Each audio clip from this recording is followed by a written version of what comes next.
Le but du jeu, c'est de la faire rentrer le plus loin possible au milieu de la cage. Qu'elle pose ses pattes sur la planchette. Alors, je mets l'appât à l'entrée. Elle est derrière vous, hein? Ouais, je l'ai vue. Il ne faut pas leur en mettre beaucoup parce que s'ils sont rassasiés, ils s'en vont après. Edwige et Raymond sont en mission capture pour l'association SOS Chat Libre. Leur cible, une petite chatte de 1 an, plus gourmande que méfiante. Le but de cette opération, c'est la régulation de la population de chats errants. Suite à un arrêté municipal, Edwige a capturé une dizaine de chats au mois de mars qu'elle a ensuite confiés aux bons soins d'un vétérinaire. Bonjour madame. Bonjour monsieur.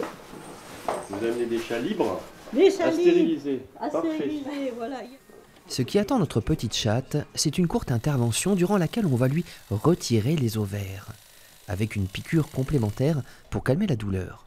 Longtemps, on a négligé ce côté douleur. En fait, on avait tendance à penser que finalement, c'était pas si compliqué que ça pour un chat d'avoir ce type d'intervention, mais en fait, on s'est rendu compte que si. Donc, on gère aussi avec des injections dentalgiques qui durent en principe entre 24 et 48 heures, ce qui permet au chat de récupérer très très vite.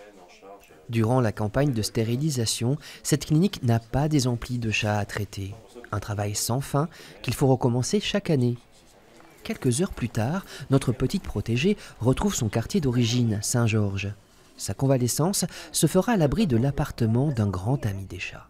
Je passe le relais à ce monsieur en qui j'ai totale confiance. Donc bon, j'ai l'esprit tranquille. Donc vous allez vous occuper de sa convalescence. Voilà, au moins pendant 3 jours, le temps qu'elle se réadapte et après, soit elle revient, soit elle repart. SOS Chat Libre conduit cette campagne de stérilisation en partenariat avec la SPA et la ville de Périgueux qui prend en charge une partie du coût des opérations. Une fois stérilisé, le voisinage retrouve un certain calme avec moins de bagarres et de miaulements passionnés.